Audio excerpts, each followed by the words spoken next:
ask you one last question, because it'll tee up my next episode, which is really to look at what's happening next door in the UK or up the road in Northern Ireland. And that's that they have a real problem now with hate speech, people being arrested. We saw that with Graham Linehan, the comedian, which brought it to the fore. And now they're introducing the Brit card, which is essentially biometric ID.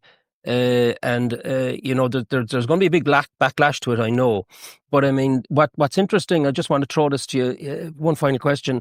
Do you believe Keir Starmer and the Labour government in Britain, excuse me, sorry, bit of a cold, when they say that they're bringing in biometric ID, the Brit card, in order to control illegal immigration? Do you believe that?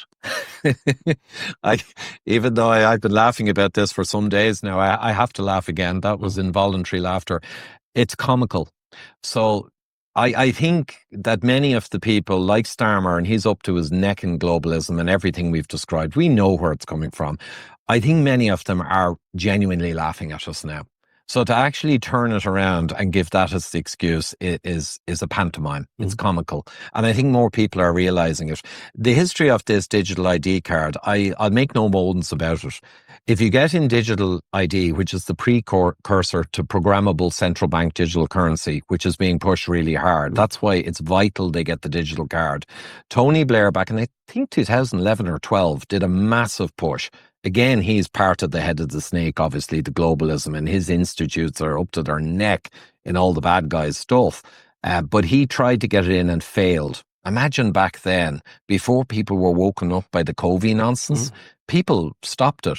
And now they're trying again because it's so important.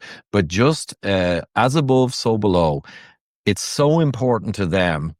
And likewise, it's so catastrophic for free people and free citizens.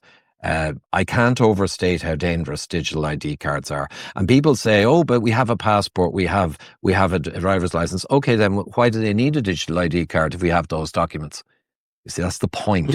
They need the digital ID on the phone, that you must identify yourself increasingly wherever you go and whatever you do. And to your point, I think you mentioned this morning, they're linking it to climate already. So in other words, you go in and you want to buy meat. Oh, you've eaten too much meat this month. And all of this is possible. That's why it's the wet dream of the globalists, who are mostly sociopathic, in my mind. That's an opinion. The wet dream is digital ID, because now you've got the ants in your ideal ant farm locked down. Well, I think we'll end on that point, actually. And I wanted to thank you for coming in, Ivor, because it seems to me that the axiom is that if you own an asset or you have a right to a service, and from now on, you can't get at your asset or the service without going through a digital ID program, you're being brought into the spider's web, into the digital gulag, into the trap. And that's why I think it's going to be fascinating to watch what's happening next door over the next number of weeks in the response from the British. They're slow to anger, but when they get going, if they cross over the threshold, as we saw with the poll tax, years ago, they're well capable of putting a run on the Labour government on this point. So it's going to be very interesting to see, because it's going to create an awful lot of nerves in Ireland, where they've hate speech bills lined up, ready to go, and they're watching what's happening with the Brit card next door. Because if it comes into Northern Ireland, our gang are going to say, "Oh, we got to have a digital ID card in Ireland." Absolutely. So there's 2.5 million signatures, one of the highest number ever collected the last few days in England. For a debate, you only need 100k. It's up at 2.5 million. Very impressive. Gives us great hope.